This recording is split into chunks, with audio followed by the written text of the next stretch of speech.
सम्माननीय मंच, उपस्थित सभी वास्तविक भारत पार्टी के सम्माननीय पदाधिकारीगण, हमारी राष्ट्रीय और प्रांत की कार्यकारिणी, जबलपुर संभाग की कार्यकारिणी और विभिन्न संभागों से आए हुए सभी सम्मानित पदाधिकारीगण,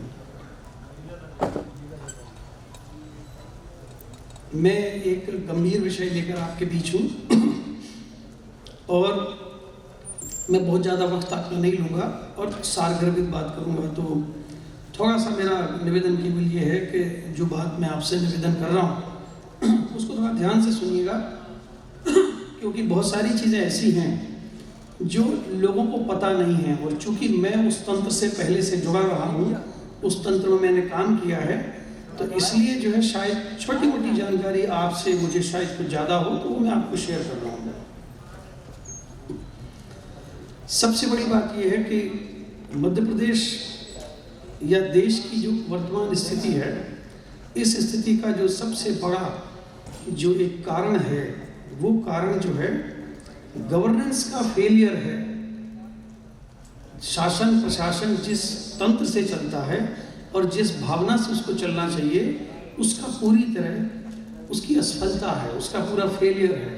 तो जो गवर्नेंस है हमारे यहाँ की, गवर्नेंस फेलियर, इसको शायद लोग कम जानते हो, मैं उसको और हिंदी में आपको बताता हूँ। गवर्नेंस फेलियर का मतलब ये है कि सरकार से नागरिकों को जो सेवाएं मिलती हैं, उन सेवाओं में कमी आना, उन सेवाओं के बदले ऑफिसर्स में रिश्वत लिया जाना, या आपका पक्ष सही होने के बाद भी उसको गलत ठहरा देना और आपका जो जायज हक है वो आपको न मिलना। वर्तमान में जितने लोग यहाँ बैठे हैं, सब लोग जानते हैं कि यदि उनको हॉस्पिटल में जाना, सरकारी हॉस्पिटल में जाना है, मेडिकल कॉलेजेस में जाना है, या उनको थाने में, कोर्ट में, कचहरी में किसी तहसीलदार साहब से या थानेदार साहब से काम है, तो आप देखते हैं कि हर आदमी हम में से एक किसी न किसी ऐसे आदमी को मोहल्ले में या हमारे परिचित के किसी आदमी को बात करता है कि आप जरा फ़ोन कर दीजिए कि मुझे फला जगह काम है, तो आपके फ़ोन कर देने से मेरा काम हो जाएगा। ये जो फ़ोन करने वाली जो बात है, या जो कि हम हर दफ्तर में जाते हैं तो चाहते हैं वहाँ हमारा कोई परिचित आदमी मिल जाए, और उसका कारण ये है कि हमें ये पता होता है कि यदि हम बिना परिचय के जाएंगे तो हमारा काम नहीं होगा या हमारी सुनवाई नहीं होगी। इसी को गवर्नेंस का फेलियर कहते हैं कि ये सरकार की विफलता है। दूसरी चीज़, हमारे प्रदेश में दो दल हैं और दोनों दल सत्ता में अलग अलग समय रहे हैं। पहले कांग्रेस बहुत लंबे समय तक सत्ता में रही, फिर सन 90 में, मतलब 77 में पहली बार यहाँ जनता पार्टी की तत्कालीन समय की सरकार बनी, फिर 90 से 92 तक पटवारी की सरकार बनी, फिर बीच में कांग्रेस आ गई 10 साल के लिए, और उसके बाद फिर पिछला क्रम सबको मालूम हो कि 20 वर्ष से मतलब बीजेपी जो है वो सत्ता में है, और बीच में 15 महीने के लिए कांग्रेस भी सत्ता में आई 2018 के चुनाव के बाद।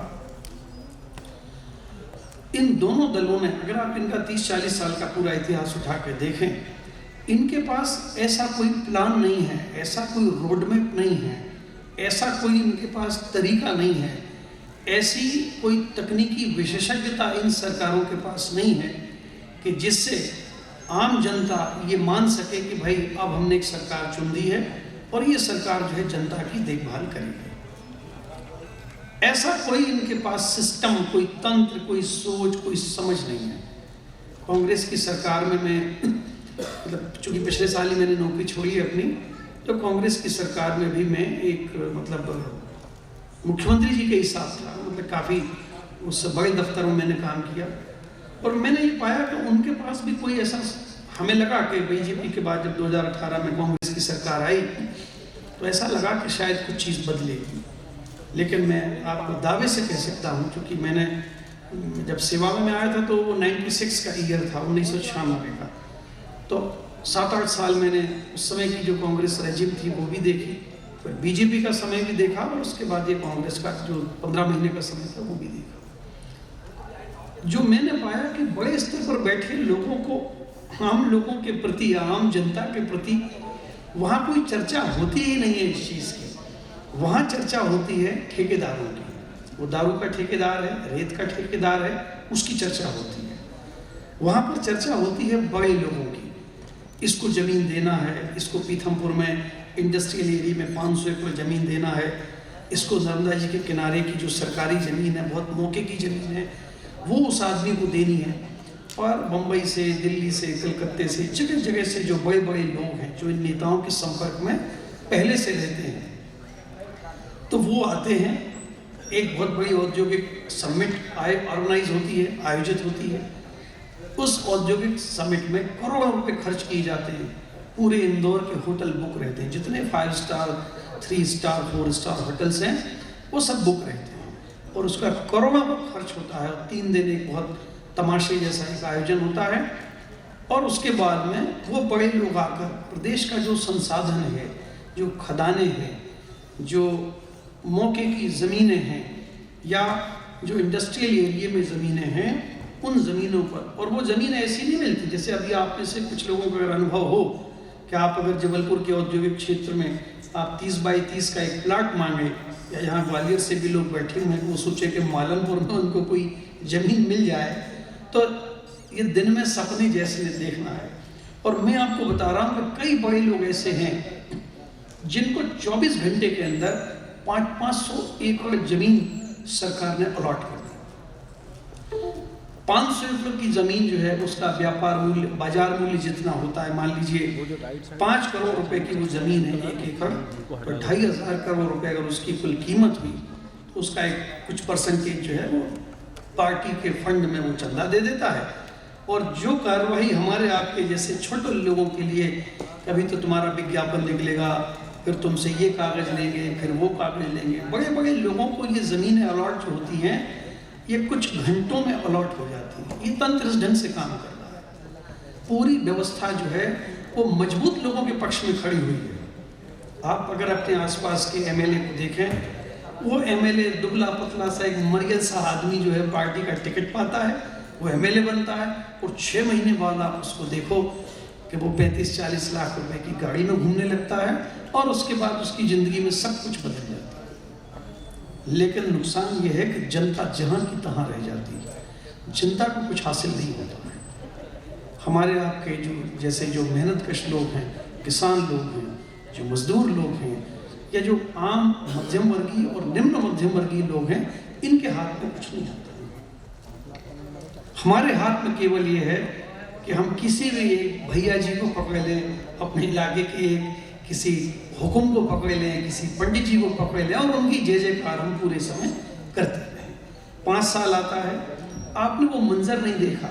हमने वो नौकरी में रहकर बहुत करीब से देखा है कि जब हम शासकीय सेवा में थे, और चुनाव भी मेरे ख्याल है मेरे नौकरी में आने के बाद चुनाव बहुत बार बार हुए, तो मैं समझता हूँ कि कम से कम 15 चुनाव तो हमने कराए। मैंने उसमें ये देखा कि जब आदमी वोटिंग करने के लिए लाइन से अंदर आता है, तो नेता उसकी तरफ जिस तरह से हाथ जोड़ता है, और जिस तरह से उसकी आंखों में एक सद्भाव, ऐसा लगता है कि गिर पड़ेगा अभी इसके सामने।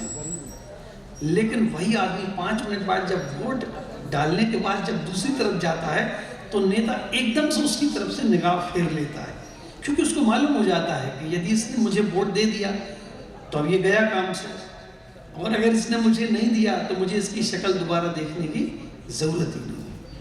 जो जनप्रतिनिधि हैं हमारे यहाँ, उनका व्यवहार और उनका सोचने का तरीका इसी तरह का है। अब चुनाव नज़दीक आ रहा है, अभी लोग आएंगे आपके पास, कोई आपके माताजी पिताजी के पैर छू लेगा तो आप प्रसन्न हो जाओगे, कोई आके घर में गाय भैंस बैल अगर बंधे हैं उनको खोल देगा, चारा डालने लगेगा। मध्य प्रदेश के बड़े बड़े नेता अपने अपने इलाकों में जाकर पकौड़े तलने लगते हैं, समोसे बनाने लगते हैं वो दूसरों के। उसका कारण है कि उनके पास कोई उपलब्धि नहीं है 4.5-5 साल की। तो जब किसी के पास उपलब्धि नहीं होती तो आदमी अनावश्यक जो है आपकी तारीफ करने लगता है, आपके माँ बाप से हाथ जोड़ने लगता है, उसको आपकी याद आने लगती है, वो गांव में पुजारी जी से उनके पैर छूने लगता है। दक्षिणा अगर वो 4-4.5 साल कभी दक्षिणा नहीं दी मंदिर के पुजारी को, और वो 500-500 रुपए के नोट निकाल के रखता है। क्यों? क्योंकि उसको विश्वास है कि पुजारी जी की एक गांव में वक़्त है, सब लोग उनके पैर छूते हैं, तो इनको हमारी तरफ कर लो। विधायकों ने जो सिस्टम बनाया हुआ है है। और इवन पार्टियों ने जो सिस्टम बनाया है वो सिस्टम ये है, हर 2-4 गांवों के बीच में, आप मतलब मेरी बात से शायद सहमत होंगे और इत्तेफाक रखते होंगे, हर 2-4-5 गांव के बीच में एक वो वोटों का ठेकेदार चुनते हैं, एक मजबूत सा आदमी चुनते हैं जो थोड़ा सा पहलवान भी है और गाना वाना भी थोड़ा गा लेता है, थोड़ा सा वो राम सप्ताह करा देता है मंगलवार शनिवार को। तो जो इस तरह के काम करने वाले लोग हैं इनको नेता पकड़ते हैं और उसके बाद में उनसे लगातार संपर्क करते हैं कि यार आपके इलाके के वोट जो है वो आपको देखना है और हमारी मदद करनी है। बदले में क्या होता है, उसके बच्चे का मान लो जबलपुर में कहीं एडमिशन कराना है अच्छे स्कूल में, तो आपके बच्चों का एडमिशन नहीं हो सकता आसानी से, पर वो नेता ये जरूर इंश्योर कर लेता है कि यार उस आदमी ने अपने को वोट दिलाए थे, वहां से 4 बूथ अपन ने उसको दिए थे, उसने अपने को जिताया था, तो इसका ये काम कर देते हैं। जो आदमी वोट से चुन कर आता है वो मूलतः सारी जनता के प्रति जवाबदेह होता है। लेकिन एमएलए क्या कर रहा है कि वो केवल अपने इलाके के ऐसे 20-25 अलग अलग सेक्टर के जो लोग हैं उनको चुनता है, उन्हीं से बात करता है, उन्हीं की बात मानता है और सारा काम उन्हीं के लिए करता है। ये व्यवस्था चलते चलते 25 साल, 30 साल, 40 साल हो गए। मैं समझता हूँ कि शायद 70 के पहले जो लोग हुआ करते थे वो जनता से जरूर शायद ताल्लुक रखते थे, लेकिन 70 के बाद से लेकर पिछले 50 सालों में राजनीति का जो दौर आया, इस दौर में लोगों ने जनता को, लोग एक कमोडिटी मानते हैं, जनता को आदमी नहीं मानते, एक वस्तु मानते हैं। उनको मालूम है इस इलाके के वोट ये एक ठेकेदार खड़ा कर दो, ये सारे वोट हमारे पास आ जाए। हमारी गलती क्या है? हमारी गलती ये है कि हम भावना प्रधान लोग हैं, हम भावुक लोग हैं। तो जरा सा किसी आदमी ने 4.5 साल बाद हमको थोड़ा सा कंधे पर हाथ रख दिया, 2-4 फोटो हमने खिंचवा ली, उस फोटो को हमने फेसबुक पर डाल दिया और हमें ये लगने लगता है कि यार ये आदमी बहुत अच्छा है और हमारा बड़ा ध्यान रखता है। तो हम केवल इस बात से खुश हो जाते हैं कि यार वो आदमी हमारे घर आ गया या हमें थोड़ा उसने सम्मान दे दिया। मेरा कहना है कि पूरी एक पीढ़ी निकल गई इसी तरह से। जब मैं कॉलेज में पढ़ता था तो मैं दावे से कह सकता हूँ कि मुझसे बेहतर भी 5, 7, 10 लोग थे जो मेरी ही क्लास में थे और मुझे लगता था कि ये मुझसे बेहतर लोग। और आज उन लोगों के लिए मैं शायद भाग्यशाली था कि परीक्षा में बैठा और पास हो गया। वो लोग शायद मुझसे ज़्यादा काबिल थे, पर आज भी वो बहुत छोटी परिस्थिति में रहकर अपनी ज़िंदगी गुजार रहे हैं। होता क्या है कि जब कोई भी लड़का या लड़की 22 साल से लेकर 26, 27, 28 साल के बीच में अगर उसको कोई बेहतर काम करने का मौका मिल जाए, उसको रोजगार मिल जाए, उसको लोन मिल जाए, उसको स्वरोजगार के लिए कुछ स्कीम ऐसी हो, तो आप देखेंगे कि वो बच्चा ना फिर जीवन में उन्नति करता है। लेकिन अगर ऐसी कोई सरकार बैठ जाए उसकी उस उम्र के समय दौर में 22 से 28, 30 साल में, या सरकार रिपीट हो जाए जो सरकार लोगों के लिए काम ही नहीं कर रही है, वो केवल ठेकेदारों के लिए काम कर रही है, पार्टी के लोगों को खदाने कहाँ कहाँ हम दे सकते हैं इस पर काम हो रहा है। तो ऐसी स्थिति में क्या होता है कि फिर जो मूल उद्देश्य है सरकार का वो अलग हो जाता है और हमारी आपकी पूरी एक पीढ़ी जो है वो बर्बाद हो जाती है। 95 के बाद जब आर्थिक सुधार हुए, देश में बदलाव आया, चीज़ें बदली, अर्थतंत्र थोड़ा बदला, तो उसके बाद अपॉर्चुनिटी बहुत बढ़ी, बहुत सारी संभावनाएं बढ़ी, पर वो संभावनाओं का लाभ केवल जो महानगर के बच्चे थे, महानगर की जो आबादी थी उसको मिला। गांव में रहने वाले लोगों को कोई लाभ नहीं मिला। आर्थिक उदारीकरण का पूरा लाभ शहर के लोग ले गए और जो गांव के लोग थे उनको कोई लाभ नहीं मिला। और उसका कारण ये है कि जिस तरह का ज्ञान या जिस तरह की विशेषज्ञता चाहिए आदमी को किसी नौकरी को पाने के लिए, वो चीज़ उन बच्चों में विकसित हो ही नहीं पाई, उनको चांस ही नहीं मिला। आज भी आप देखो, जैसे MBA का दौर है, BBA और MBA में प्राइवेट कॉलेजेस जरूर बहुत से खुल गए हैं, 2-2, 3-3 कमरे में ही कॉलेज खुल गया और उसी में लोगों को एक तरह से फर्जी तरीके से वो डिग्रियां जो है बांट दी। अब वो बच्चा जब MBA कर लेता है तो MBA करने के बाद उसको क्या लगता है कि भाई अब वो निश्चित है कि वो खेती नहीं कर सकता, उसको लगता है मैं MBA पास हूँ तो मैं खेती क्यों करूँ। और MBA का ज्ञान उसको उतना हो नहीं पाता क्योंकि एजुकेशन में वो क्वालिटी नहीं है। हमारे पास वो संस्थान नहीं है उस स्तर के जो बहुत अच्छे मैनेजमेंट के ग्रेजुएट तैयार कर सकते। और ये केवल मैनेजमेंट के फील्ड में नहीं है, ये सब दूर है। मैं ये कहता हूँ कि अगर हम एग्रीकल्चर का भी कोई डिप्लोमा किसी को मिलता है तो देश का जो GDP है उसमें अंतर आता है। एक पढ़े लिखे आदमी का वो कोई भी काम करे, उस काम का कोई ना कोई लाभ जो है पूरे देश को, पूरी जो एक सिस्टम है, अर्थतंत्र है, उसको होता है। इस समय माँ बाप बहुत परेशान हैं, जिनके बच्चे 25-28 साल के हैं, माँ बाप बहुत परेशान हैं, बच्चों को रोजगार नहीं है। पीछे जो हमारे जैसे पुलिस के कुछ साथी बैठे हुए हैं, पुलिस को सारे लोग जो हैं वो मतलब ये मानते हैं कि भाई सबसे खराब विभाग मान रहे हैं, ये लोग सहयोग नहीं करते। हम चूंकि उसी सिस्टम से बाहर निकल के आए हैं, मैं दावे से कह सकता हूँ पुलिस के ऊपर जो बर्डन है वो बर्डन इतना ज़्यादा है कि एक जवान के हवाले 10-10 हज़ार आदमियों की सुरक्षा या उनके काम करने की जिम्मेदारी है। पूरे मध्य प्रदेश में जो पुलिस बल है वो बहुत न्यून है। और एक पुलिस का जवान अगर सुबह 6-7 बजे जूते पहनकर बाहर आता है घर से, तो 12 बजे रात, 11 बजे रात के पहले वो अपने जूते का फीता भी नहीं खोल पाता। उनका काम बड़ा कठिन है। एक तरफ वहाँ आदमियों की कमी है और यहाँ हमारे नौजवान जो हैं वो बेरोजगार हैं। पूरे मध्य प्रदेश में 1 लाख शिक्षकों की कमी है, 1 लाख शिक्षकों की कमी है और इस तरह बेरोजगारी ज़्यादा है। जब मैं आपको ये बता रहा हूँ कि 1 लाख शिक्षकों की कमी है, इसका मतलब ये नहीं है कि वैकेंसी है और जनता का कोई इससे लेना देना नहीं है। नहीं, 1 लाख शिक्षकों की कमी होने का मतलब है कि ग्रामीण क्षेत्रों में हमने वहाँ के गांव के रहने वाले जो लोग हैं उनकी जो अगली पीढ़ी है उसको पूरी तरह से खत्म कर दिया हमने। क्योंकि जब शिक्षक 1 लाख शिक्षक नहीं है तो बच्चे पढ़ेंगे कहाँ से। धीरे धीरे सरकार क्या चाहती है कि स्कूल प्राइवेटाइज हो जाए, सरकारी स्कूल समाप्त हो जाए। बीजेपी का जो मेन मकसद है वो यही है कि सरकारी स्कूल खत्म हो जाएं, सरस्वती शिशु मंदिर जैसे जो स्कूल हैं वो आगे आएं, उनके जो कार्यकर्ता हैं या उनकी पार्टी के जो लोग हैं वही स्कूल खोलें और आपकी हमारे जितने आगे आने वाली पीढ़ियां हैं उन पीढ़ियों को वो अपनी विचारधारा में ढालें और इसके बाद लगातार समाज में जो है वो बीजेपी आगे रहे। इस चीज को रोकने की जरूरत है। सरकार यदि लोगों के हित में काम करे तो निस्संदेह उस सरकार का हक है कि वो बार बार चुनकर आए और आना चाहिए, इस बात से मैं सहमत हूं। लेकिन जहां चीजें केवल इसलिए दाएं या बाएं की जाएं इससे हमें लाभ है, वो बात सही नहीं है।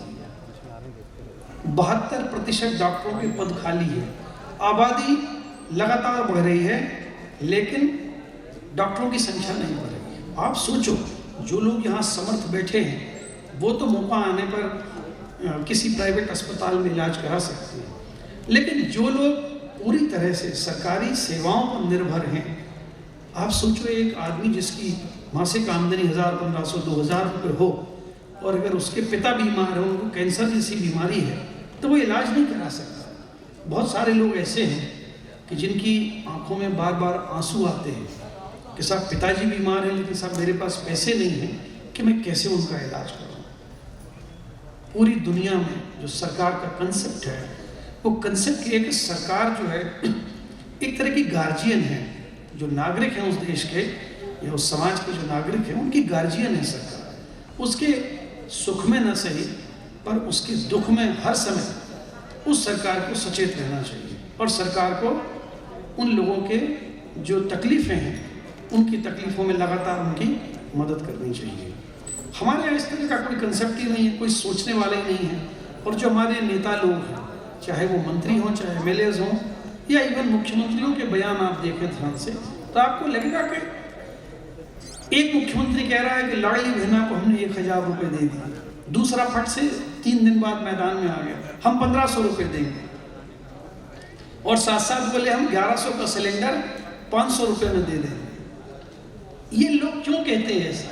ये इसलिए कहते हैं क्योंकि अगर वो 1000 रुपये दें या 1100 का सिलेंडर 500 से भी करे तो वो जेब से नहीं जा रहा है उनको, वो सरकार का पैसा है और उस सरकार के पैसे में से वो चाहे जिसको चाहे जो चीज़ कहने की बात कह देते हैं। अभी जैसे लोग बेरोजगारी भत्ते की बात अभी इस सरकार ने की है कि हम बेरोजगारों को भत्ता देंगे, हम कह रहे हैं कि हम लोगों को रोजगार देंगे। अंतर है।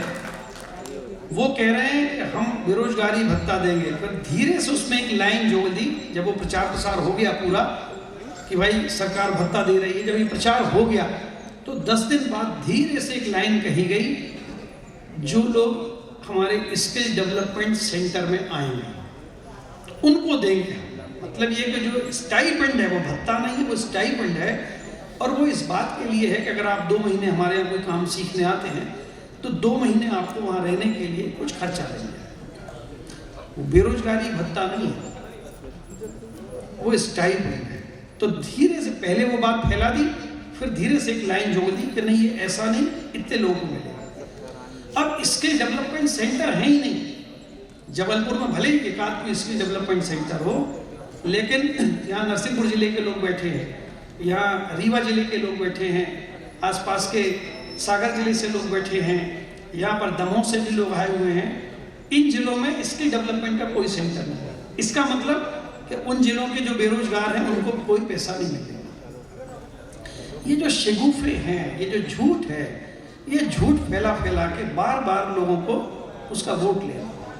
1000 रुपये जैसे लाडली बहना, यहाँ हमारी बहुत सारी बहनें बैठी हुई हैं, उसके परिवार में अगर आपने 1000 रुपये उसको दे भी दिया तो वो उस महिला के काम नहीं आएगा, वो तो घर के सबके काम आ जाएगा। मतलब उसमें से हो सकता है कि घर का कोई एक आध मेंबर जो है वो 2-4 दिन शराब पी ले, उसमें कुछ लोग जो है वो महिला के हित में नहीं जाएगा वो पैसा।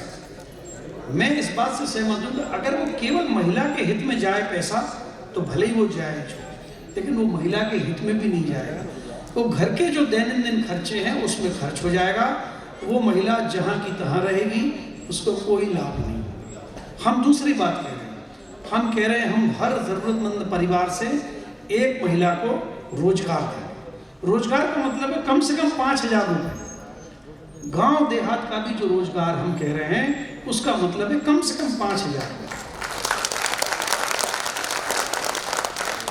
और केवल वो 5000 की बात नहीं है। रोजगार जब महिला को मिलता है, महिला घर से बाहर जाती है, उसके व्यक्तित्व का विकास होता है। जब तक महिला घर में है, एक सीमित दायरे में है, उसका व्यक्तित्व पूरी तरह से निखर के सामने नहीं आ सकता। लेकिन जब महिला घर से बाहर निकलती है, सामाजिक रूप से उसका बाहर आना जाना रहता है, दफ्तर में वो अपने जो उसके साथी कर्मचारी हैं उनसे मिलती है, या कोई भी काम जब वो करती है, रोजगार प्राप्त महिला जो है वो बाजार हाट करने भी जाती है। इन सभी गतिविधियों में उसके व्यक्तित्व का एक डेवलपमेंट होता है। वो बात करना सीखती है, वो व्यवहार समझती है, और इसका लाभ बदले में फिर परिवार को और बच्चों को मिलता है। क्योंकि अगर महिला समझदार है तो मैं दावे से कह सकता हूँ कि उस परिवार में बच्चे हमेशा बेहतर निकलेंगे। किसी भी परिवार में अगर महिला गैर जिम्मेदार है तो आप ये मान के चलना कि फिर परिवार संभल नहीं सकता। महिलाओं का आगे आना, उनका शिक्षित होना, रोजगार युक्त होना, और सबसे बड़ी बात है कि उनका व्यक्तिगत तौर पर एक उन्नयन होना, उनका व्यक्तित्व का विकास होना बहुत ज़रूरी है। आधी आबादी है दुनिया में, जातियाँ 2 ही हैं। हम 10-20 हज़ार 25 हज़ार जातियाँ मानते हैं, पर जातियाँ 2 ही हैं, मेल और फीमेल। बाकी कोई ऐसा अंतर जो है लोगों में नहीं है। महिलाओं को सशक्त बनाने की जरूरत है। नारे लगते हैं महिला का सशक्तिकरण। सशक्तिकरण का तरीका क्या होगा? हाथ में तलवार दे दोगे तो सशक्त बना दोगे क्या? भाई कोई तरीका होना चाहिए। जैसे मैं कहूँ कि आपको मैं सुखी कर दूंगा, तो मुझे बताना चाहिए कि मैं कैसे सुखी करूँगा। 1 साल तक घर में रोज एक पंचवटी होटल की बेहतरीन थाली आपके घर आएगी, मैं कपड़े दूँ, क्या करूँगा मैं? इसी तरह है कि जब कहते हैं महिला का सशक्तिकरण, ये नारे हैं, दीवार लेखन है, ये केवल सशक्तिकरण करेंगे। महिला केवल एक तरीके से सशक्त हो सकती है, वो है कि एक तो उसको एजुकेशन मिले और दूसरा कि वो रोजगार उसको मिलना चाहिए। जब वो घर में पैसे कमा के लाएगी, उसके घर में उसकी अहमियत होगी, उसका महत्व बढ़ेगा। वो मायके में हो या ससुराल में हो, लोगों को लगेगा कि नहीं भाई वो 10,000 रुपये हर महीने कमा के लाती है, और महिला को इस बात का गौरव रहता है। हम लोगों को नज़रअंदाज कर देते हैं, लेकिन सच बताऊं मैं आपसे कि कई बार नौकरी के दौरान गांव की जो बुजुर्ग महिलाएं हैं उनसे भी मैंने बात की, तो उनके मन में भी कहीं ना कहीं दबी हुई ये भावना मैंने देखी कि साहब अगर हम भी बाहर जाके कुछ कर पाते तो अच्छा रहता। सबके मन में ना अपना विकास, अपने आप को उन्नत बनाने का एक मूल स्वभाव है। हम सब लोग एक से नहीं रहना चाहते। अब सवाल ये, सरकार का ये दायित्व है, कोई उसको कर पाए या ना कर पाए। मैं भी अगर सत्ता में आया और मैं नहीं कर पाया तो मैं अपने आप को डिफॉल्टर मानूंगा। मैं ये मानूंगा कि जो बात मैंने मन से कही उसको मैं पूरा नहीं कर पाया। लेकिन सरकार किसी की भी बने, उसका दायित्व एक एक नागरिक के लिए बेहतर जीवन का अवसर, ये सरकार का मूल मुद्दा है। पूरी दुनिया में जहाँ जहाँ सरकार है, और किसी भी रूप की सरकार हो, लेकिन शिक्षा, स्वास्थ्य, पेयजल, शिशु और मातृ मृत्यु दर में कमी, कुछ बेसिक चीज़ें हैं, कुछ मूलभूत चीज़ें हैं जो सरकार की ड्यूटी है। पूरे यूरोप में किसानों को बीज जो है वो मुफ्त मिलता है, और वहाँ किसान 2-2, 3-3 एकड़ के नहीं होते। मैं समझता हूँ जो सबसे छोटा किसान होता है वहाँ, वो लगभग 3, 3.5, 4 हज़ार एकड़ का किसान जो है वह छोटा किसान समझा जाता है। मध्यम दर्जे का किसान जो है 15 से 20 हज़ार एकड़ का, और जो बड़े किसान हैं वो 25 से 30 हज़ार, 40 हज़ार एकड़ के जो लोग हैं वो बड़े किसान कहलाते हैं। वहाँ किसानों को कितनी दिक्कत है, जब तक वो बोनी का समय है तब तक यूरिया नहीं मिलता, खाद नहीं मिलती, 10-20 दिन ऐसे ही निकल जाते हैं। फिर बाद में यूरिया डलता है तो डंठल जो है उस फसल का वो बहुत मोटा हो जाता है, और जो दाना है फली का वो बहुत कम हो जाएगा, क्योंकि समय पर चीज़ें नहीं मिलती, लाइन लगती है। 12-15 पंचायतों के किसान एक सोसाइटी से हैं, और एक सोसाइटी में लाइन लगी हुई है, फिर पुलिस आती है, पुलिस मारपीट भी करती है, और इसके बाद भी लोगों को खाद नहीं मिल पाती। मध्य प्रदेश में नकली खाद और नकली बीज के सबसे अधिक मामले हैं।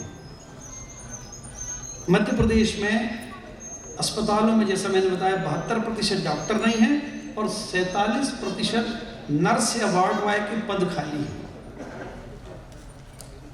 जब आबादी को सेवा देने के लिए लोग ही आपके पास नहीं हैं तो कैसे काम चलेगा? ये वो सारी परिस्थितियां हैं।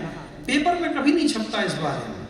पेपर में विज्ञापन छपते हैं नेताओं को, चंदन लगा हुआ है और ऐसा हाथ करके नेता जो है काला काला कुछ पट्टा पहने हुए हैं, कुछ लोग बाघ का नाखून गले में डाले हुए हैं, मोटी मोटी चेहनें पहने हुए हैं लोग, और तरह तरह की वेशभूषा वाले लोग, उनकी तस्वीरें जो है छपती हैं, और आम जनता जो है वो जहाँ की तहाँ रह जाती है। नौकरी में रहकर इन चीज़ों को बहुत नज़दीक से देखा मैंने, और मैंने पाया कि अगर ये स्थिति ऐसी चलती रही तो कैसे काम होगा।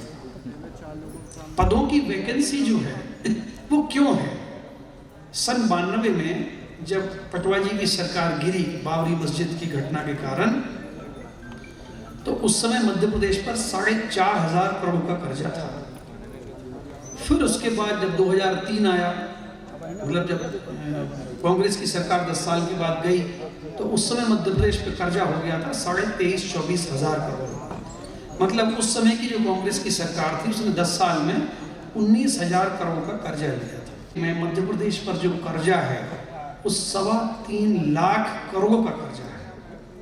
इस सरकार ने 20 साल में 3 लाख करोड़ का कर्जा लिया है। मतलब 10 साल में लगभग 1.5 लाख करोड़ रुपए का कर्जा लिया है। इस सरकार की जो मूल यही है कि उधार लो और घी पियो। बड़े बड़े मंच सजते हैं, बड़े बड़े मंच सजते हैं, उस पूरे मंच का खर्चा सरकार से आता है। और स्कूल जो हैं, एक एक कमरे के स्कूल हैं, वो मेरा ख्याल है बहुत सारे लोग हमसे बेहतर जानते होंगे। 10 बाई 10 का एक कमरा है छोटा सा, उसमें स्कूल चलता है। और करोड़ों रुपए हर महीने 25 से 30 करोड़ रुपए केवल नेताओं की ये साज सज्जा और सजावट पे खर्च हो रहे हैं। और लोग जो है जिनके मतलब बेसिक चीज लोगों के पास नहीं है। नदियों की बात, नर्मदा जी की बात, नर्मदा जी के किनारे जितने शहर बसे हुए हैं, आधे से ज्यादा शहर का जो वेस्ट मटेरियल है और खासकर जो सीवेज का जो मटेरियल है वो नदियों में सीधा जा रहा है। जिन नर्मदा जी की कसम खा के सरकार बार बार काम करती है, आपने नर्मदा जी की धारा रुकी हुई नहीं देखी, पर बदकिस्मती से मैंने देखी है। मेरी पोस्टिंग थी खंडवा में, तो ओमकारेश्वर में एक बांध बना हुआ है, तो वहां पर मैंने देखा कि लगभग नर्मदा जी की धारा बंद हो गई है। गर्मी के समय, मई जून के समय पानी नहीं है, खड्डों में पानी भरा हुआ है, उसी से लोग स्नान ध्यान करते हैं। फिर धीरे से वो 10-15 दिन के बाद चालू कर देते हैं, थोड़ा बहुत पानी फिर बहता है। नदियों का पुनर्जीवन नहीं है, बहुत सारी समस्याएं हैं। और कर्जा ले लेके जो है बार बार मंच से कहा जा रहा है कोई चिंता मत करना, खूब पैसा है, मध्य प्रदेश में पैसा बरस रहा है, हम ऐसा कर देंगे, हम वैसा कर देंगे। अब ये इस कर्जे की स्थिति में आप सोचो कि लाडली बहना को 1000 रुपये कब तक मिलेगा? मैं बता रहा हूं कब तक मिलेगा, 30 नवंबर तक। वोटिंग का दिन अगर दिसंबर का पहला हफ्ता है तो आप मान के चलना कि नवंबर का जो पहले दिसंबर में पैसा मिलना वो मिल जाए, लेकिन दिसंबर के बाद क्योंकि पैसा है ही नहीं, जब है ही नहीं तो देंगे कहां से?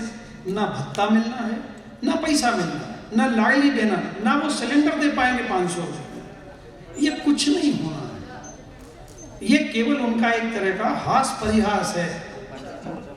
जिस मध्य प्रदेश में 21,000 स्कूल ऐसे हैं जो एकल शिक्षक स्कूल हैं, 5,000 स्कूल ऐसे हैं जो भवन विहीन हैं, 40,000 स्कूल ऐसे हैं जिनमें लाइट का कनेक्शन नहीं है। गर्ल्स स्कूल में बच्चियों को यूरिनल्स नहीं है, टॉयलेट नहीं बने हुए। आप सोचो तो कि आजादी के बाद लोग कह रहे हैं अमृतकाल चल रहा है। किस बात का अमृतकाल यार? किस बात का अमृतकाल? किस बात का हिंदू मुस्लिम और किस बात का हम दम भरे कि भारत आगे जा रहा है, भारत की ऊर्जा आगे जा रही है, भारत ऐसा कर रहा है, पूरा विश्व जो है वो भारत को देखकर चकित है।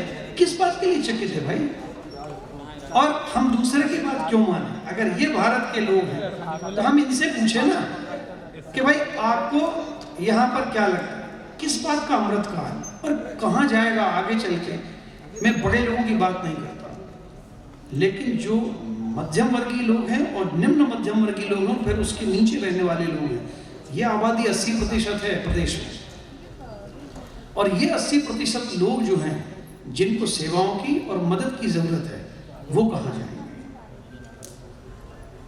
इन्हीं सब चीजों को नजदीक से देखकर और समझकर मुझे मन में आया कि यार मैं 4 इमली के एक बड़े पॉश बंगले में रहता था और हमारे पास 2 या 3 गाड़ियाँ थी चढ़ने के लिए। आज इनोवा से जाना है दफ्तर, फिर लगा कि नहीं आज इनोवा से नहीं जाएंगे, कल जो है सफारी में बैठ के जाएंगे। सब कुछ सुविधा थी हमारे पास, एक अफसर को जो कुछ मिल सकता है वो सब कुछ था हमारे पास, पर मन कचोटता था। हम गांव के आदमी और किसानों के घर के लोग हैं, तो ईश्वर की कृपा है कि थोड़ी बहुत वो बुद्धि बची हुई है कि यार दूसरों के लिए भी कुछ सोचे कि उनके लिए कुछ बेहतर कर सके, वो चीज़ बची हुई है। इसलिए मुझे लगा पिछले 10 सालों में मैंने बड़ा तनाव झेला कि क्या करूं मैं? अगर मैं नौकरी करता हूं तो ऐसे ही करके मेरा समय निकल जाएगा, कुछ नहीं हो सकेगा। और जीवन का उद्देश्य IAS बनना नहीं है, जीवन का उद्देश्य मकान और दुकान बनाना नहीं है, जीवन का उद्देश्य कि मेरे 5 प्लाट हैं और मैंने फार्म हाउस बना लिया है, ये जीवन का उद्देश्य नहीं है।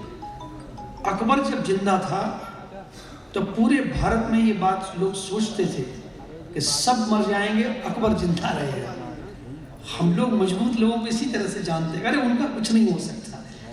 लेकिन अकबर की भी मौत आई और 62 साल की उम्र में अकबर भी मरा।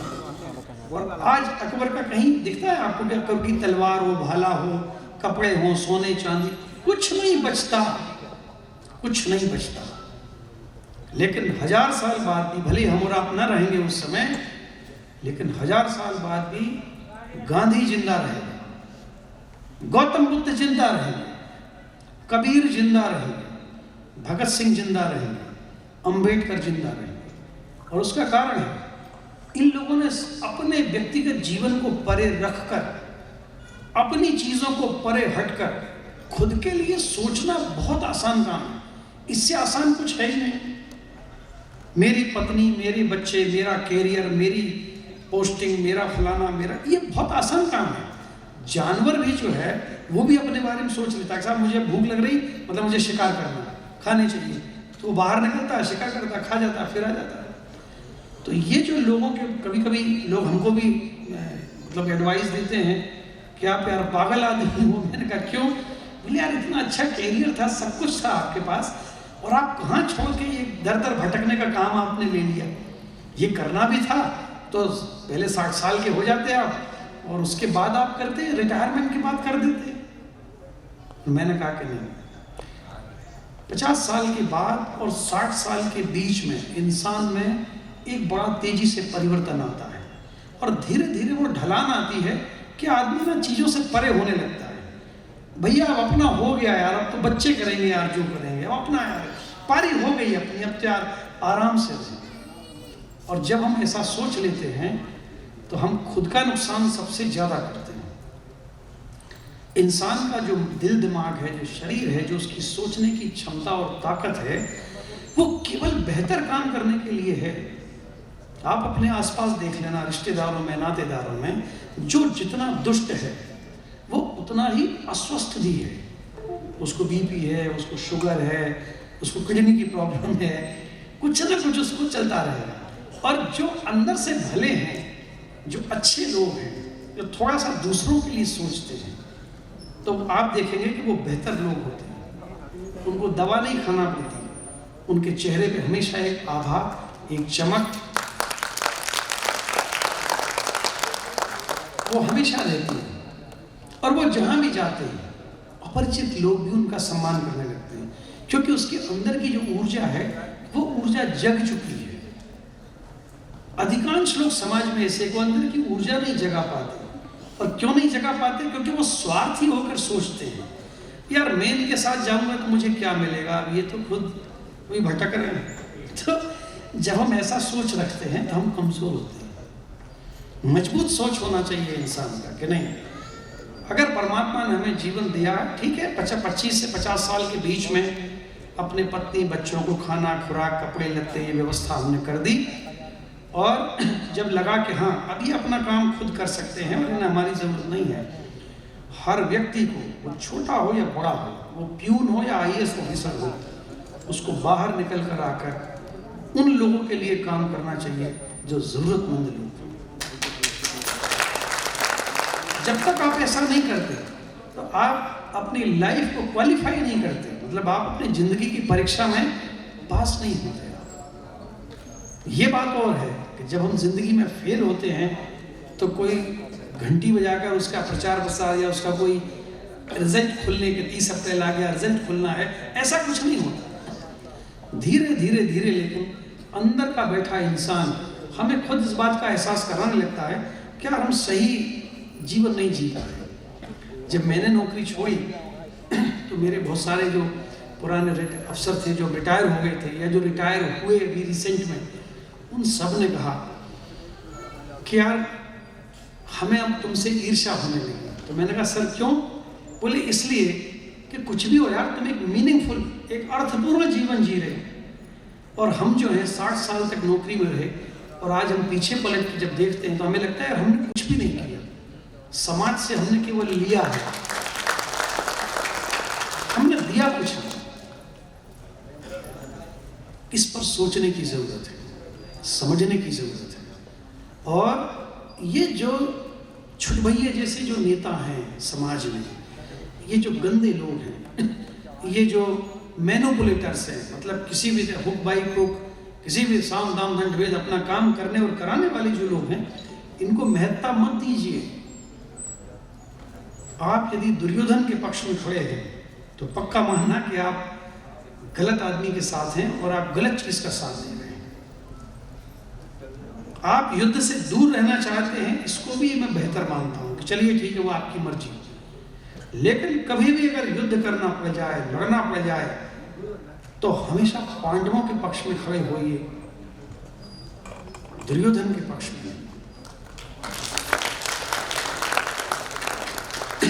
यहाँ जो नौजवान बैठे हुए हैं, बड़ी ऊर्जा है। आज वो लोग जो है झांसी घाट से हमारे साथ थे, उन सब से वो बड़ा मेहनत की उन्होंने, इस मतलब कड़ी धूप में भी सब हमारे साथ आए यहाँ तक। मैं उनसे कहना चाहता हूँ, जीवन का एक मकसद है, केवल वो मकसद खाना पीना और सोना नहीं है। मकसद कुछ और है इसका। और जब तक आप उस मकसद पे कामयाब नहीं होते या उस दिशा में कदम नहीं बढ़ाते, आपको मजा नहीं आ पाएगा। आपको मजा नहीं आ पाएगा। मजा तभी आएगा जब कभी जीवन में ऐसा अवसर आए कि आपको लगे कि मैं बिना किसी स्वार्थ के आज मैं दूसरों के लिए काम करना शुरू कर रहा हूँ। बस उसी दिन से जीवन में आनंद आना शुरू हो जाएगा। सरकार बदलनी है, क्योंकि सरकार लोगों के हित में काम नहीं कर रही है। आप जहां पर भी हैं, आप जिस भी स्थिति में हैं, आप रिटायर्ड पर्सन हैं, आप किसान हैं, आप मजदूर हैं, आप बड़े जमींदार हैं, आप महिला हैं, आप पुरुष हैं, किसी भी कैपेसिटी में अगर आप हैं, पर आप मन में ये ठान लीजिए कि ये सरकार बदलनी है। इनके पास कोई आपकी बेहतरी या मेरी बेहतरी के लिए कोई प्लान नहीं है इनके पास। और इसलिए हम सब मिलकर एक बहुत बेहतर सरकार, एक बहुत बेहतर तंत्र का निर्माण आसानी से कर सकते हैं। क्योंकि मुझे थोड़ा सा अनुभव है कि तंत्र को बहुत कम मेहनत से और बेहतर किया जा सकता है। एक और चीज़ जो हम सब के मन में रहती है कि यार इतना बड़ा काम हम कैसे कर पाएंगे, हम तो छोटे आदमी हैं। ये भाव बहुतों के मन में है। हमने दुनिया घूमी है, हिंदुस्तान भी घूमा है और हिंदुस्तान के बाहर भी जाकर चीज़ें देखी हैं, समझी हैं। मैं वैसे मैथमेटिक्स का विद्यार्थी रहा, मैंने मैथमेटिक्स में पीएचडी किया हुआ है, तो एक चीज़ों को बहुत गहराई से समझने की, देखने की आदत सी हो गई है मुझे। हमने दुनिया का इतिहास पढ़ा पूरा, अमेरिका की हिस्ट्री पढ़ी, इटली की हिस्ट्री पढ़ी, पूरे यूरोप की हिस्ट्री पढ़ी, और जितने देश हैं सबके बारे में छोटी मोटी जानकारी तो मेरे पास है।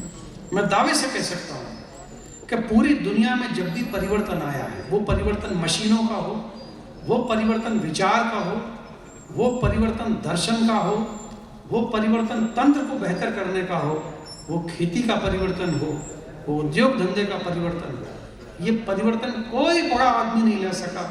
एक भी बड़े आदमी के नाम पर ये बात दर्ज नहीं है कि फला अरबपति आदमी ने समाज में फला परिवर्तन कभी किसी दुनिया के किसी देश में किया हो। नहीं, परिवर्तन करने वाला आदमी लंगोटी लगा के चलने वाला होता है। गांधी जैसा आदमी परिवर्तन कर सकता है। हम अपने आप को छोटा समझते हैं, पर मैं दावे से कह सकता हूं कि हम छोटे लोग मिलकर जो है बहुत बड़ा परिवर्तन ला सकते हैं। परिवर्तन कभी बड़े लोगों से नहीं आए। बड़े नेता कभी परिवर्तन नहीं कर सकते। बड़े नेता नारे दे सकते हैं, परिवर्तन नहीं कर सकते। वो बड़ी बड़ी बातें कर सकते हैं, तंत्र को बेहतर नहीं कर सकते। वो रैलियां कर सकते हैं, रोड शो कर सकते हैं, लेकिन आम जनता को राहत कैसे मिले इस पर विचार नहीं कर सकते।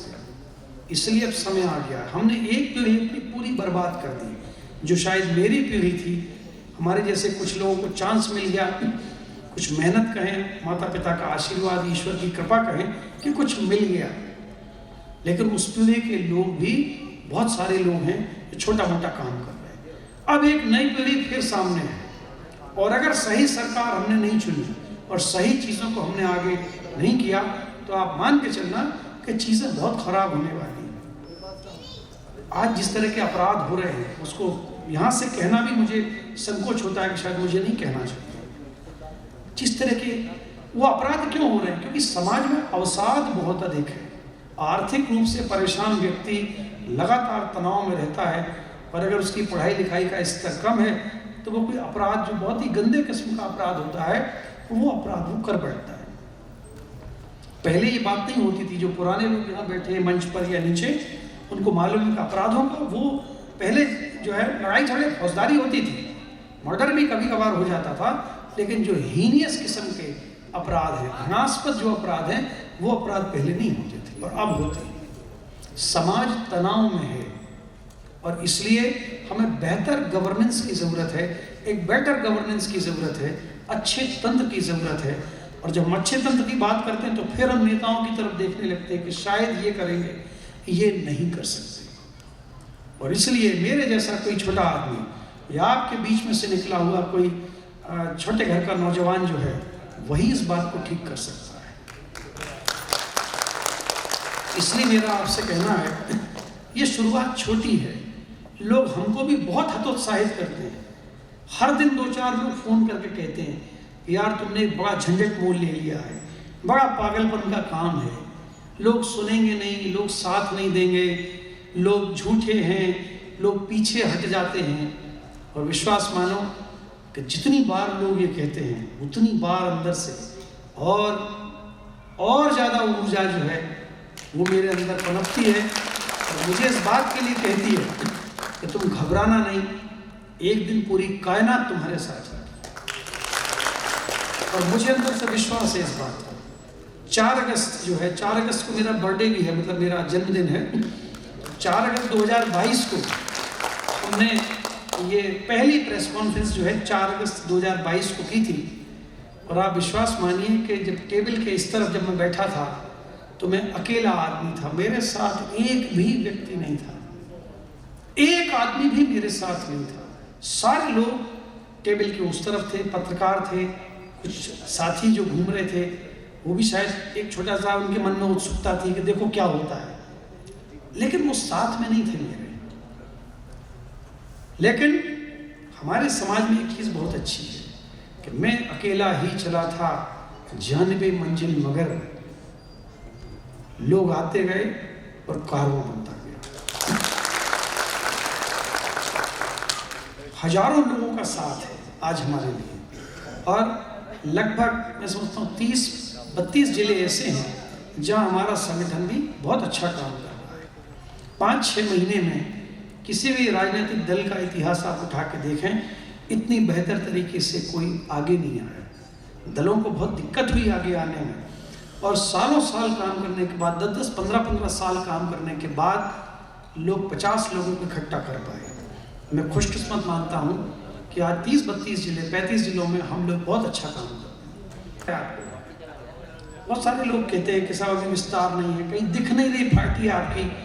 मैंने कहा दिसंबर में दिख जाएगी पार्टी। इस बार का जो चुनाव होने वाला है, ये चुनाव पार्टियों के आधार पर नहीं होगा। लोग बीजेपी या कांग्रेस को वोट नहीं देंगे, जो मेरी रीडिंग कहती है। इस बार लोग वोट देंगे आदमी का चेहरा देखकर कि जो बेहतर आदमी है उसको वोट दें। और जो बेहतर आदमी होगा, मुझे पूरा विश्वास है, भले ही हमारी पार्टी नहीं है, भले ही हमारे पास चुनाव का चिन्ह जो है जो जुलाई के आखिरी हफ्ते में हमें मिलेगा, तो उस चुनाव चिन्ह का प्रचार करने में हमें 3-4 महीने का ही समय मिल पाएगा। लेकिन फिर भी मेरा विश्वास है कि चीज़ें बेहतर होंगी। हमारी राजनीति का एक और मकसद है, वो मकसद है पढ़े लिखे लोगों को राजनीति से जोड़ना।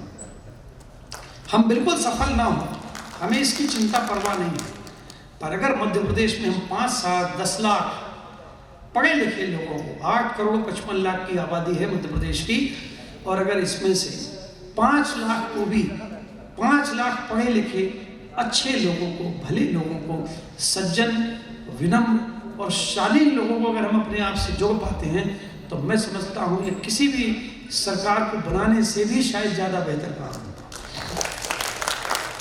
अच्छे लोगों को संगठित होने की ज़रूरत है। और ये जो एक स्टिग्मा है, ये जो एक बात है कि नहीं भैया राजनीति में हम नहीं, वो बहुत गंदी, नहीं, ये भाव नहीं आना चाहिए। राजनीति ही वो चीज़ है जो आपके सामाजिक जीवन का निर्धारण करती है। राजनीति वो चीज़ है। कुछ लोग हैं समाज सेवा, पर्यावरण वाहिनी कि साहब हम पौधे लगाते हैं। आप पौधे लगाते हो, एक माफिया की जीप आती है, उसको कुचल के चली जाती है, कोई सुनाई नहीं। कुछ लोग सर हम तो रोगी कल्याण समिति में सर 50 पैकेट रोज बांटने जाते हैं। मेरा कहना बहुत अच्छा काम है।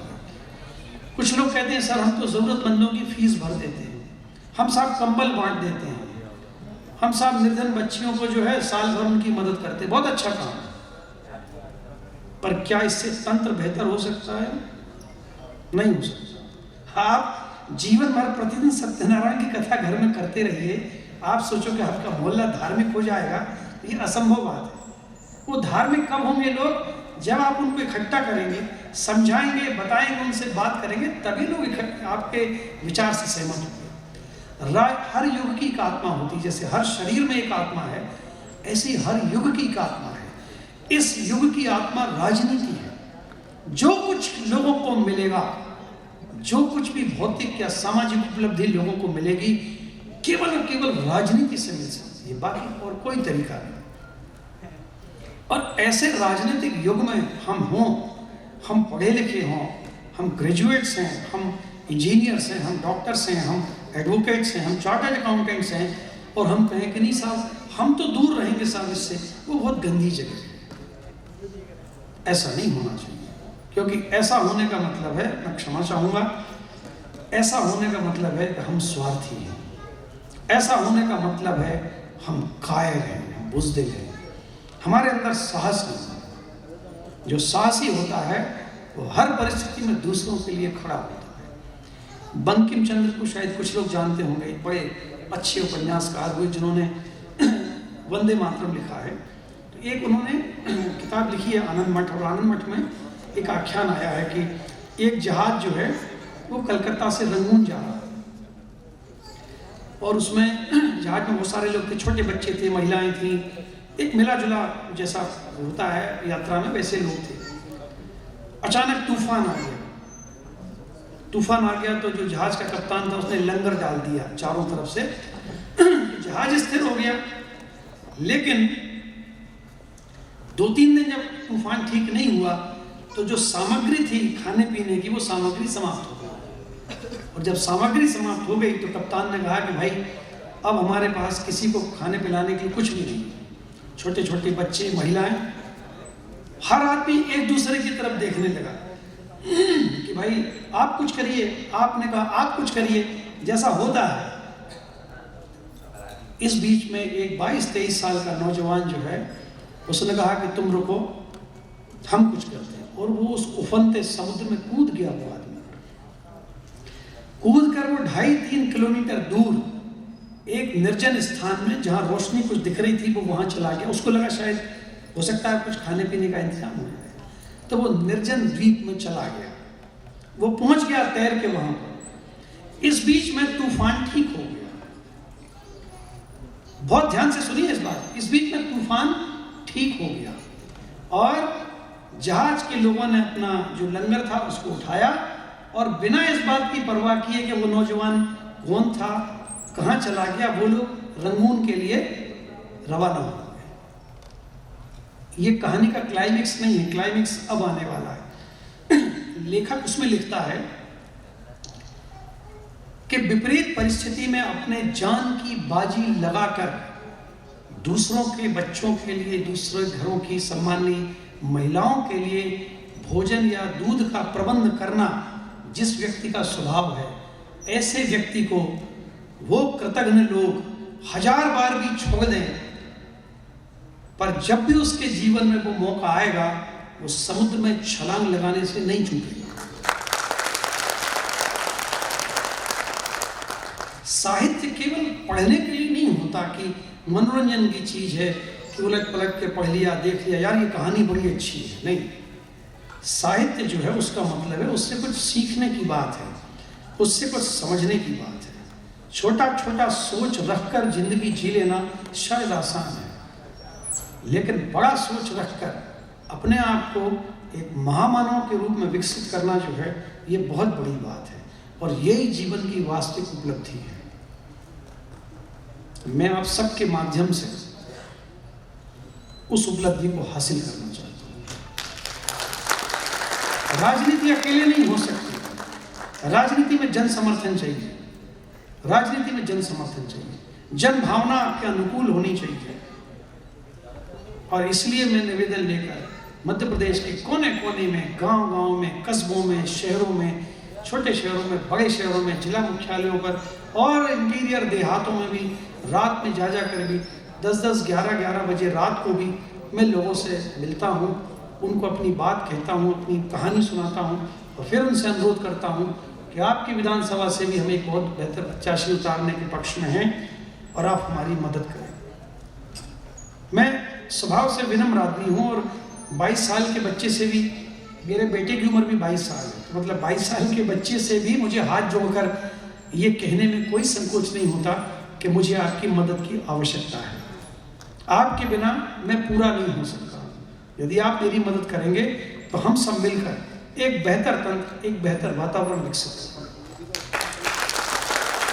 आज यहाँ जितने लोग आए हैं, आज यहाँ जितने लोग हैं, सम्मानित महिलाएं हैं, बहुत सारे पढ़े लिखे नौजवान हैं, कुछ बुजुर्ग भी हैं और कुछ प्रौढ़ लोग भी हैं जिन्होंने जिंदगी देखी हुई है। विचारों में बहुत ताकत होती है। यदि मैं सच्चा हूँ तो मेरी बात आपको अपील कर रही होगी, और यदि मेरे अंदर भी कलुष है, यदि मेरे अंदर भी कुछ खराबी है, तो न मेरी आवाज़ और न मेरे शब्द आपको प्रभावित कर सकते हैं। आप अपने आप में एक महत्वपूर्ण आइडेंटिटी है। आपको प्रभावित करना इतना आसान नहीं है। वो एक ही स्थिति में आप प्रभावित हो सकते हैं कि यदि मैं सच्चा हूँ। यदि मैं सच्चा हूँ तो मेरी आवाज़ आपको करंटली लगेगी। यदि मैं सच्चा हूँ तो मेरी बात आपको सही लगेगी। तो मेरा बस ये निवेदन है कि यदि मैं सच्चा हूँ, आपकी कसौटी पर अगर पिछले लगभग 1 घंटे से मैं बात कर रहा हूँ और यदि आपको ये लगता है कि नहीं, आप मेरी बात से सहमत हैं या मेरी बात आपको अपील कर रही है, तो मेरा साथ दीजिए। मैं नया मध्य प्रदेश बनाने निकला हूँ।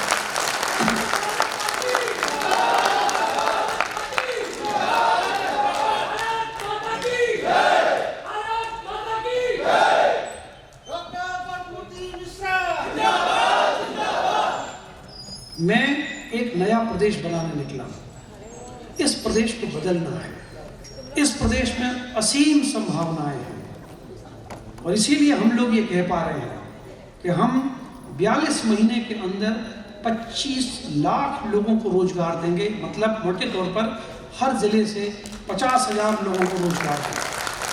किसानों का खाद बीज पंचायत स्तर पर मिलेगा।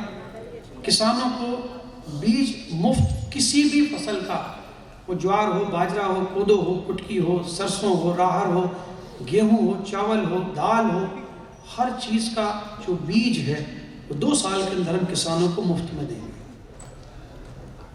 हर ग्रामीण क्षेत्र में, हर जिले के ग्रामीण क्षेत्र में 1 करोड़ रुपए की कीमत वाले सर्व सुविधा युक्त स्कूल, बच्चों को घर से बेहतर स्कूल में लगे ऐसे बगीचे के साथ में, झूलों के साथ में, छायादार वृक्षों के साथ में बहुत अच्छे 500 स्कूल जो है 1-1 करोड़ रुपए के, ये बनाना है। एक जिम्मेदार तंत्र विकसित करना है। आप किसी के भी पास जाएं और लोग चिंता के साथ, फिक्र के साथ आपका काम सुने कि नहीं, ये उनको ऐसा लगे आपको कि ये काम आपका नहीं है बल्कि उस आदमी का काम है, और ये संभव है। सरकार में ऊपर बैठे लोग अगर ईमानदार हैं, बेहतर हैं, अच्छे बात व्यवहार के हैं, शालीन हैं, विनम्र हैं, तो पक्का मानिए कि किसी भी मतलब इस प्रदेश की तहसील का जो एक छोटा सा प्यून है, चपरासी है, भ्रत्य है, उसके मन में भी अपने आप वो बात आएगी कि नहीं, अगर हमारे ऊपर के लोग ऐसे हैं तो हमें भी जिम्मेदार होना चाहिए। लेकिन जब लोग ऊपर देखते हैं कि ऊपर बैठे लोग गैर जिम्मेदार हैं, असंवेदनशील हैं, तो फिर लोगों के मन में भी आता है कि भाई मैं ही क्यों सारा ठेका लूँ, और इस तरह से चीज़ें खराब होती हैं। आप सब ने मुझे बहुत ध्यान से सुना। मैं हृदय से और करबद्ध होकर जो है आपका आभारी हूँ